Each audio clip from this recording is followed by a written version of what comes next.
ભારત પાકિસ્તાન એક પછી એક જડબાતોડ જવાબ આપી રહ્યું છે ત્યારે પાકિસ્તાન પર ભારતે હવે વોટર સ્ટ્રાઇક કરી છે। ભારતે બે ડેમના દરવાજા ખોલી નાખ્યા છે।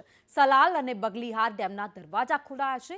ચિનાબ નદી પરના ડેમના દરવાજા ખોલી નાખવામાં આવ્યા છે। ભારે વરસાદને કારણે નદીમાં પાણીની સતત આવક થઈ રહી છે તો ડેમના બધા જ દરવાજા ખોલવામાં આવ્યા છે।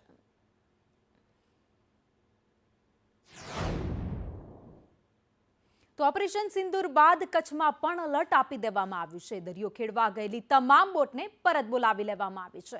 જખૌ બંદરે 80% બોટ પરત ફરી ગઈ છે। સાંજ સુધીમાં તમામ ફિશિંગ બોટ જે પરત આવી જશે।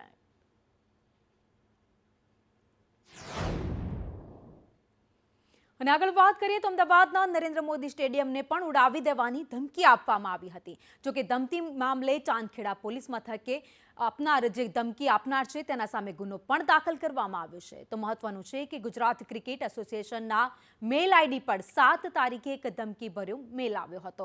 બ્લાસ્ટની ધમકી મળતા જ અમદાવાદ શહેર પોલીસની અલગ અલગ ટીમો સાથે જ ડોગ સ્ક્વોડ દ્વારા સ્ટેડિયમની તપાસ કરવામાં આવી હતી। જોકે સ્ટેડિયમમાંથી કંઈ પણ શંકાસ્પદ નથી મળી આવ્યું। પોલીસે રાહતનો શ્વાસ લીધો છે। બીજી તરફ નરેન્દ્ર મોદી સ્ટેડિયમમાં યોજાનારી આગામી ક્રિકેટ મેચમાં પૂરતો બંદોબસ્ત રહે તે માટેનું પણ આયોજન શરૂ કરી દેવાયું છે। ગુજરાત ક્રિકેટ એસોસિએશન.com ઉપર અર્લી મોર્નિંગની અંદર એક પાકિસ્તાન JK web@gmail.com ઉપરથી એક મેલ આવેલો હતો। સવારે ઓફિસ સમય દરમિયાન આ લોકોએ 13:44ની આસપાસ જ્યારે પોતાનું જીમેલ એકાઉન્ટ ખોલીને જોયું તે સમયે જે રેગ્યુલર એડમિનનું કામ કરે છે તેજસ કિશોરભાઈ મહેતા કે જેઓએ આ ઈમેલ પોતાના GCAના ઓફિશિયલ ઈમેલ એડ્રેસ ઉપર આવેલો જોયું। જે જોતા એ ઈમેલ એની અંદર પ્રથમ એક જ લાઇનની અંદર એક મેસેજ આપવામાં આવ્યો હતો કે we will do A bomb blast in your stadium. તાત્કાલિક ઘટનાની ગંભીરતાને લઈ અને સ્ટેડિયમ ખાતે પહોંચેલ તમામ અધિકારીઓ અને કર્મચારીઓએ સમગ્ર સ્ટેડિયમ સાંજે 18:30 સુધી ચેક કરવામાં આવેલ। આ દરમિયાન કોઈ પણ એવી અઘટિત વસ્તુઓ સ્ટેડિયમમાંથી મળી આવેલ નથી। તો ગીર ગઢડામાં મચ્છુ નદી પરનો દ્રોણેશ્વર ડેમ છલકાયો છે। તુલસીશ્યામ ગોકડવા ગીર વિસ્તારમાં 2.5 ઇંચ વરસાદ ખાબક્યો હતો જેના કારણે ડેમ છલકાઈ ગયા છે। જંગલ વિસ્તારમાં ભારે વરસાદથી દ્રોણેશ્વર ડેમ છલકાયો છે। વરસાદથી તલ બાજરી ડુંગળી જેવા પાકોને ભારે નુકસાન થયું છે। તો ઉના ગીર ગઢડા તાલુકામાં કેસર કેરીના પાકને પણ ભારે નુકસાન થયું છે।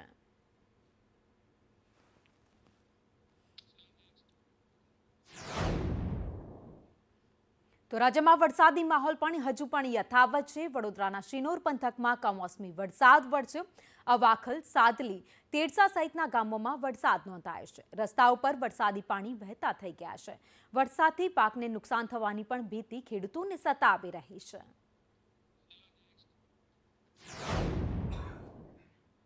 તો રાજકોટના લોધિકા અને ગ્રામ્ય વિસ્તારોમાં પણ વરસાદ ખાબક્યો। ભારે વરસાદથી ખીરસરામાં વડનું વર્ષો જૂનું વૃક્ષ ધરાશાય થઈ ગયું હતું। વૃક્ષ નીચે એક્ટિવા અને કાર દબાઈ ગઈ છે। વાહનોને નુકસાન થયું છે। લોધિકા વિસ્તારમાં સતત 4 દિવસથી અવિરત વરસાદ વરસી રહ્યો છે। તો ધોધમાર વરસાદ અત્યારે વરસી રહ્યો છે। કમોસમી વરસાદે જેણે ખેડૂતોની ચિંતા વધારી દીધી છે। ખીરસરા લોધિકાના દ્રશ્યો તમે જોઈ રહ્યા છો। જાણે કે ચોમાસું કેવું બેઠું હોય તેવા દ્રશ્યો અત્યારે ભર ઉનાળે જોવા મળી રહ્યા છે। જોકે હજુ પણ આગામી દિવસમાં હવામાન વિભાગે આગાહી કરી છે કે વાતાવરણ બદલાયેલું રહેશે અને કેટલાક વિસ્તારોમાં વરસાદ હજુ પણ પડશે। જોકે વરસાદ વરસવાના કારણે વાતાવરણમાં ઠંડક પ્રસરી ગઈ છે પરંતુ જેટલા પણ નીચાણવાળા વિસ્તારો છે ત્યાં વરસાદી પાણી ભરાઈ ગયા છે। જોકે હાલમાં ભારે પવન સાથે ધોધમાર વરસાદ કેટલાક વિસ્તારોમાં વરસી રહ્યો છે। ખીરસરાના દ્રશ્યો આપ ટીવી સ્ક્રીન પર જોઈ રહ્યા છો જ્યાં ધોધમાર વરસાદ ભારે પવન સાથે ફૂંકાતા જે વર્ષો જૂનું વડનું વૃક્ષ હતું એ પણ ધરાશાયી થઈ ગયું।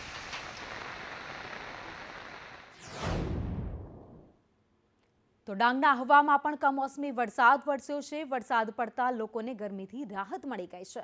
સાપુતારા સામગાહન આ સાથે જ જાખના અને ગલકુંડમાં પણ વરસાદ નોંધાયો છે।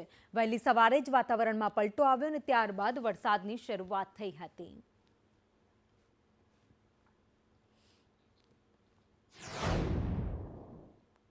અને હવે વાત બનાસકાંઠાની કરીએ જ્યાં ઇકબાલગઢમાં વરસાદ વરસ્યો છે। વરસાદ વરસતા જ અંડરબ્રિજ સહિત આસપાસના વિસ્તારોમાં પાણી ભરાઈ ગયા હતા જેના કારણે વાહન ચાલકોને સૌથી વધારે મુશ્કેલી વેઠવાનો વારો આવ્યો હતો।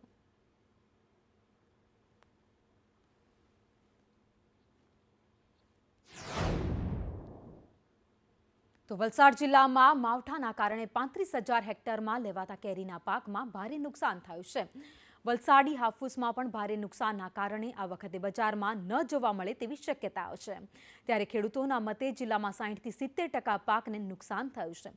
જિલ્લામાં 35,000 હેક્ટર જમીનમાં આંબાવાડીઓ આવેલી છે, જેમાં હાલ ફ્લાવરિંગ અને કેટલીક આંબાવાડીઓમાં કેરીનો પાક તૈયાર થઈ રહ્યો છે. ત્યારે ભારે પવન સાથે કમોસમી વરસાદને લઈ આંબાવાડીઓમાં ભારે નુકસાન થયું છે. આંબાવાડીઓમાં પવનના કારણે આંબા ઉપરથી કેરીઓ ખરી પડી છે. કેરીનો પાક શરૂ થયો, લોકોએ કેરી લણણી કરવા માંડી અને આખું વાતાવરણ પલટાઈ ગયું. અને તેમાં 2 દિવસથી એવી પરિસ્થિતિ છે કે પુષ્કળ પ્રમાણમાં વાવાઝોડું થયું અને અસંખ્ય, માનો કે લગભગ 50% કેરી આંબાવાડીઓ પર હતી એ કેરી નીચે આવી ગઈ છે. ખેડૂતોને બહુ ભારે નુકસાન છે. ભારે કમોસમી વરસાદ પડે છે અને ખાસ કરીને એકદમ સ્પીડથી હવા સાથે વરસાદ પડ્યો છે. એના કારણે જે આપણો વલસાડ જિલ્લો, નવસારી જિલ્લો અને ડાંગ જિલ્લામાં મોટા પાયે નુકસાન થયું છે. અને ખાસ કરીને આપણા વલસાડ જિલ્લામાં જે આપણો બગાયતી પાક કેરી છે એમાં મોટા પાયે નુકસાન થયું છે. આપણા ખેડૂતોને મોટા પાયે નુકસાન થયું છે. જે એક દિવસ આપણો જે બન્યો છે બનાવ વાવાઝોડું અને વરસાદના લીધે જેમાં કેરીઓ પડી છે, તે જ દિવસ ફક્ત તે જ દિવસ માટે કેની કેસરના અને હાફૂસના બજાર નીચા રહ્યા અને બાકી ઘરાકી અને એક્સપોર્ટ તે દિવસે બંધ હતું. બાકી આજના દિવસે એટલે કે 1લી તારીખ સિવાયના જે વાવાઝોડા સિવાયના પછી જે આપણે બજારો છે, આજે 8મી તારીખે બજારો સેમ પરિસ્થિતિમાં છે.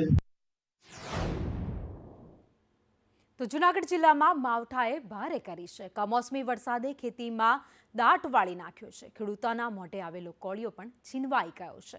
છેલ્લા 2 દિવસથી સતત વરસાદને કારણે મેંદરડા પંથકમાં કેરી, તલ, અડદ અને મગના પાકને પારાવાર નુકસાન થયું છે. આ વર્ષે કેરીમાં પણ ખરણ થતાં 30% જ ઉત્પાદનની આશા હતી, પરંતુ કમોસમી વરસાદના કારણે ખેડૂતોની મહેનત પર પાણી ફરી વળ્યું છે. કમોસમી વરસાદ પડવાને કારણે કેરીના પાકને વ્યાપક નુકસાની થઈ છે. આજે અને કાલે જે 2 દિવસથી કમોસમી વરસાદ પડે છે, જેને લઈને ખેડૂતને ખૂબ મોટી નુકસાનીઓ કેરીના પાકમાં, કોઈ મગનું વાવેતર છે, તલનું વાવેતર છે, જે ખેડૂતને નુકસાનીઓ છે અત્યારે કે એની તમે કોઈ વાત પૂછોમાં. અને આજ ખેડૂત એટલો બધો હેરાન છે કે અવળી મહેનત કરવા છતાંય આજે ક્યાંય ને ક્યાંય આંબા ઢળી ગયા છે. સરકારને મારી એટલી રજૂઆત છે કે અમારા ખેડૂતને યોગ્ય કંઈક વળતર આપે. આની પહેલાં પણ જ્યારે આંબામાં મોર આવ્યા હતા ત્યારે પણ બગીચાઓ સદંતર 90% જેટલો નિષ્ફળ ગયેલા હતા બગીચા. અને અત્યારે જે પણ કેરી છે એ કેરીની અંદર પણ 2 દિવસથી આ વરસાદની અંદર કાલે અને આજે તો બહુ પુષ્કળ નુકસાન થયું છે. આંબામાં લગભગ 70% જેટલી કેરી ખરી પડી છે. પ્રતિકૂળ વાતાવરણને કારણે આમ તો કેરીનો શરૂઆતમાં જ પાક 50% નિષ્ફળ ગયો હતો. માત્ર આ જગતના તાત પાસે 50% કેરીનો પાક વધ્યો હતો.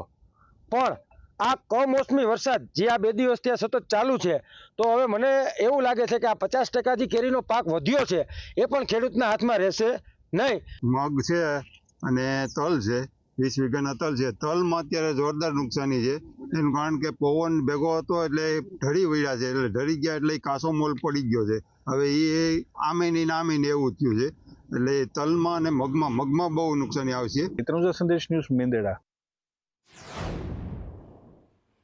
અને હવે વાત અમદાવાદની કરીએ, જ્યાં ડી કેબિન અંડરપાસમાં પાણી ભરાઈ ગયા છે. ઘૂંટણસમાં પાણી ભરાતા વાહન ચાલકોને ભારે હાલાકી વેઠવાનો વારો આવ્યો. મનપા તંત્રની ઘોર બેદરકારીથી લોકો પરેશાન થયા છે. અંડરપાસ બંધ થતાં સાબરમતી અને રાણીપ જવાના રસ્તાઓ પણ બંધ થયા છે. ચાંદખેડા, કાળીગામ જવાના રસ્તા પણ બંધ થયા છે. વરસાદ બંધ થતાં કામગીરી કરવી જોઈએ તેવું વાહન ચાલકોનું કહેવું છે. અંડરપાસનું થોડા દિવસો પહેલા જ હજુ તો ઉદ્ઘાટન કરવામાં આવ્યું છે, પરંતુ યોગ્ય ડ્રેનેજ વ્યવસ્થા ન હોવાથી અંડરપાસમાં પાણી ભરાઈ જાય છે અને વાહન ચાલકોને મુશ્કેલી વેઠવી પડે છે. પાણી ભરેલું છે. આપણે મારી જોબ ત્યાં છે તો હું ગોધા રહું છું, તો ત્યાં જવા માટે થોડી તકલીફ પડે છે. બંધ છે તો મને ટાઈમ પર પહોંચી નથી શકતો હું. એકચ્યુઅલી આમાં પાણી જે ડ્રેનેજ છે જલ્દી એ લોકોએ બહાર કાઢવું જોઈએ, જેથી બીજે પબ્લિકને આવવા જવામાં તકલીફ ના પડે. મોસ્ટ ઓફ તો જે જોબવાળા કે ધંધાવાળા છે એ લોકોને બહુ તકલીફ પડતી હોય છે આવવા જવા માટેની. यहाँ तो बहुत स्थिति खराब है, इतना पानी भरा है, कैसे जाएंगे रास्ते में करने के लिए? मानते हो कि ये तंत्र को जल्दी से ये पानी का निकाल होना चाहिए, नहीं काम में दिक्कत पड़ता है ना. अभी गाड़ी कैसे निकालेंगे अपना काम? कल भी मैं रिटर्न होके गया था इधर से. कल भी पानी इधर तो बहुत था, उधर आगे ही था पानी, तो मतलब काम इधर आया ही नहीं था, मैं पीछे से ही निकल गया था घर पे, काम छोड़ के चला गया था।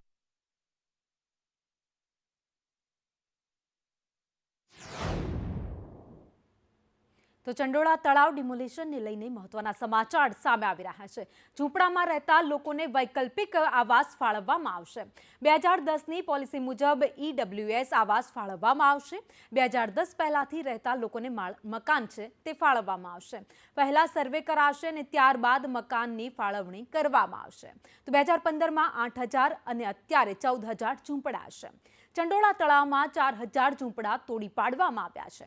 તો ચંડોળા તળાવમાં ડ્રોન સર્વેની કામગીરી પણ પૂર્ણ કરી દેવામાં આવી છે. અત્યાર સુધીમાં 1,05,000 ચોરસ મીટર જગ્યા ખાલી પણ કરાઈ છે. તો આગામી સમયમાં 2,05,000 ચોરસ મીટરમાં દબાણ હટાવવામાં આવશે.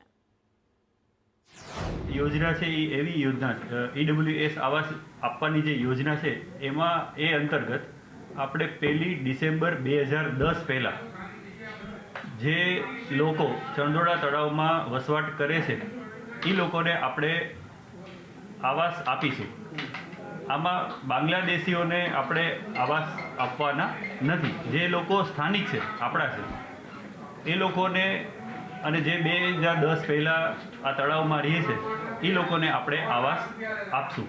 આ આવાસ માટેનું જે ફોર્મ છે એ દાણી લીમડા ખાતેની વોર્ડ ઓફિસમાંથી આવતીકાલથી જ મેળવી શકશે.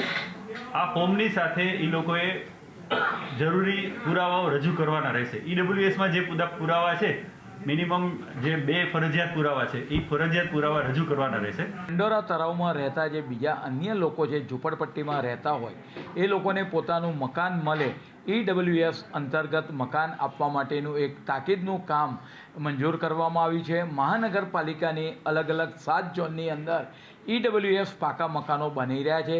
જેને ઝૂંપડું ત્યાં ઘર એ અંતર્ગત આવા લોકોને મકાન મળે તે માટેના પ્રિસ્ક્રાઇબ ફોર્મ એ લોકોએ ભરવા પડશે અને 2010 પહેલાંના પુરાવા એ આગળ ત્યાં આગળ રહેતા હોય એના આપવા પડશે. તેને આધારે આપણે વાત કરીએ કે નક્કી કરીને આ જે આપણે વાત કરીએ કે મકાન આપવા માટેની જે પોલિસી આજના તાકીદના કામમાં લાવવામાં આવી છે. અને વાત હવે ભાવનગરની કરીએ, જ્યાં ડાયમંડ એસોસિએશનના પ્રમુખ સામે ફરિયાદ દાખલ થઈ છે. 76 લાખથી વધુની કિંમતના હીરાની છેતરપિંડીની ફરિયાદ કરાઈ છે. પ્રમુખ અને હીરા દલાલ રકમ ચાઉ કરી ગયાની ફરિયાદ પોલીસ ચોપડે નોંધાઈ છે. તો ડાયમંડ એસોસિએશનના પ્રમુખ અને હીરા દલાલ સામે ફરિયાદ કરી આગળની કાર્યવાહી પણ હાથ ધરવામાં આવી છે. તો ડાયમંડ એસોસિએશનના પ્રમુખ ઘનશ્યામ ગોરસિયા સામે આ ફરિયાદ નોંધાઈ છે, જ્યારે હીરા દલાલ ઈશ્વર ભરોડિયા સામે પણ ફરિયાદ નોંધવામાં આવી છે. નીલમબાગ પોલીસ મથકમાં ફરિયાદ નોંધવામાં આવી છે.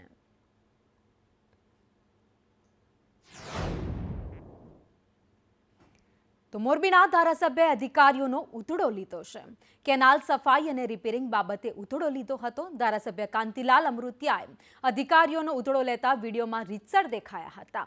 ધાંગધ્રા કેનાલની સફાઈ અને રિપેરિંગ બાબતે ફોન પર જ વાત કરી હતી અને ત્યાં જ ઉધડો લીધો હતો. કેનાલના અધૂરા કામ શરૂ નહીં થતા આક્રોશ પણ વ્યક્ત કર્યો હતો. પેલા મીટિંગ કરી તો કાંઈ નથી કર્યું. હાઈવે નથી. અરે આ એક પણ બિલ દેતા નહીં મને જોયા વિના. નહીં આ તમે જુઓ 5 કિલોમીટર તોડેલું પડ્યું હે, રોડ બગાડ નાખ્યો, અંદર કેનલ બગાડ નાખ્યું, કામ ચાલુ નથી કર્યું. 1.5 મહિના થયો સાહેબ. એકવાર તમે વિઝિટ લ્યો હરિપરથી હાદરુગંજ જુઓ એટલે તમને રોય ઉકારો આવી જાય. પ્રજાના પૈસાનો દુરુપયોગ કરવાનો. ના તમે આવો તમારા અધિકારી તમે આવો.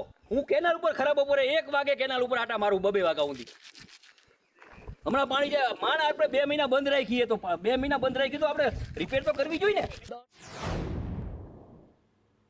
તો જામનગરમાં અધૂરા કામથી હવે મહિલાઓ વિફરી છે. સત્યમ કોલોની વિસ્તારની મહિલાઓ રોડ પર ઉતરી આવી. રોડ રસ્તાના કામ અધૂરા રહેતા મહિલાઓએ રોડ બંધ કર્યો હતો અને વિરોધ નોંધાવ્યો. પાણી અને ભૂગર્ભ લાઇન ખોદી નાખતા સ્થાનિકો પરેશાન થઈ રહ્યા છે. તંત્ર કોન્ટ્રાક્ટર કામ બાબતે ધ્યાન નથી આપતા તેવું સ્થાનિકોનું કહેવું છે. અને છેલ્લા 2 મહિનાથી અમે આ રોડથી પરેશાન છે. અમે કોઈ લોકોએ ત્યાં અરજી આપેલી નથી કે અમને રોડ બનાવી દો. સીસી રોડ કમ્પ્લીટ જ હતો. અમે કોઈ એવું નથી કીધું કે અમને પાણીની લાઈન બદલાવી દો. તો એ લોકોએ પહેલાં સીસી રોડ તોડી નાખ્યો, પછી કે પાણીની લાઈન ચેન્જ કરવી પડશે અને એ કે જેના કનેક્શન છે એ બધા યથાવત રહેશે. એટલે અમે કીધું કાંઈ વાંધો નહીં, બદલી નાખો, તોડ્યો છે તો રોડ. બદલી ગયા પછી એ કે એક કનેક્શનના પર કનેક્શનને 1500 રૂપિયા આપવા પડશે. એ પણ અમે આપી દીધા. કેટલા દિવસથી આ આમનામ જ પડ્યું છે, કોઈ હાલીને રોડ ઉપર નથી જઈ શકતું, રોડથી ઘરે નથી આવી શકતું. અને આ સોસાયટીમાં તો ત્રણ ગલી તોડી નાખી છે. રોડ બનાવવાનું કીધું નહોતું અને અમારી બધી લાઈનો તોડી નાખી, ગટરની લાઈન, નળની લાઈન, ન તો ઈ કરવા આવે છે, ન કઈ કરવા આવે છે. કાલે મારી વહુ પડી ગઈ, એના 2 ગોઠણ ભાંગી ગયા, તો ગોપાલભાઈ કઈ તું રસોઈ કરીને લઈ જાય છે ને કઈ. સીસી રોડ બનાવવાનો હતો, એ ખોદી નાખ્યો છે આખો. એમાં ગટરની લાઈન અને નળ કનેક્શન, નળ કનેક્શન અપાઈ ગયા છે, ગટરની લાઈન હજી એમનેમ બાકી છે. અને છેલ્લા લાસ્ટ 2 દિવસથી છે ને વરસાદ આવ્યો, વરસાદના લીધે બધા આખે ચીકણું નાન તેન થઈ ગયું. એજેડ પર્સન જે વૃદ્ધ વ્યક્તિ છે, નાના છોકરાઓ છે, એ લોકોને હાલવામાં ફૂલ તકલીફ પડે છે. સત્યમ કોલોની વિસ્તારમાં હાલે સિવિલ શાખા દ્વારા લોક ભાગીદારી સ્વર્ણિમ જયંતિ મુખ્યમંત્રી શહેરી વિકાસ યોજના અંતર્ગત 3 જુદી જુદી શેરીમાં આહિર સમાજ પાસે સીસી રોડનું કામ ચાલુ છે. તેમાં ભૂગર્ભ ગટરની અને પાણીની નેટવર્કનું લાઇનનું લેઇંગ થઈ ગયું છે, તેના કનેક્શન પણ પૂર્ણ થઈ ગયા છે અને તેમાં આવતીકાલથી સીસી રોડનું કામ શરૂ થઈ જશે. તો ગોધરાના આંગણિયામાં નાળામાંથી દૂધના પાઉચ મળી આવ્યા છે. દૂધ સંજીવની યોજના હેઠળ આપવામાં આવતું હતું, જેના પાઉચ મળી આવ્યા છે. રાજ્ય સરકાર દ્વારા ચલાવાય છે દૂધ સંજીવની યોજના. આદિવાસી વિસ્તારમાં આ યોજના ચલાવવામાં આવે છે. ફેંકેલી હાલતમાં પેકેટ મળતા તંત્ર સામે પણ અનેક સવાલ ઊભા થયા છે.